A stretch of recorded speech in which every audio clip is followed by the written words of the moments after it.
जे मान्यवर आज आपण उपस्थित झाले त्याकरिता धन्यवाद आणि सर्वांना पुढील वाटचालीकरिता खूप साऱ्या शुभेच्छा असणार आहेत. अजिंक्य स्पोर्ट्सचे खेळाडू रवीजी डवला या ठिकाणी उपस्थित झालेत आणि त्यांना मी विनंती करतोय की आपण मानपूर्वक आणि सन्मानपूर्वक मुख्य मंचावर येऊन आसनस्थ व्हायचंय. या रवीजी डवला आपलं सहर्ष स्वागत आहे आणि त्यांना मी विनंती करतोय आपण या.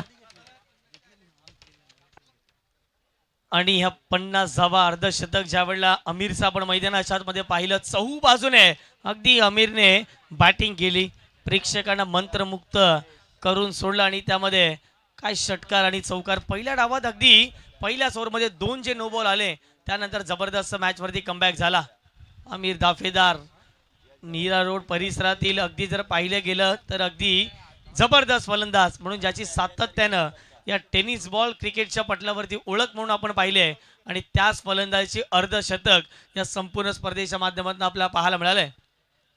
नक्कीच आणि काम कुछ ऐसा करो कि नाम हो जाए और उसी नाम से बाद में काम हो जाए आणि त्याच पद्धतीची बॅटिंग राहिले आपला दोन आणि शॉर्ट सिलेक्शन काय अप्रतिम होते. आमिर दाफेदारच्या माध्यमानं सर्वाधिक महागडं षटक ते देखील आपण पाहिलं. सर्वाधिक मोठी धावसंख्या अजिंक्यच्या इतिहासातील, सर्वाधिक मोठी भागीदारी ते देखील आपण पाहिले अजिंक्यच्या इतिहासातील आणि सर्व काही गोष्टी ज्या विशेष करून आपल्याला पाहायला मिळाल्या. या स्पर्धेतील देखील सर्वाधिक मोठी धावसंख्या, या स्पर्धेतील पहिली हाफ सेंचुरी ती देखील आपण पाहिली आणि मी तर म्हणेन की सर्व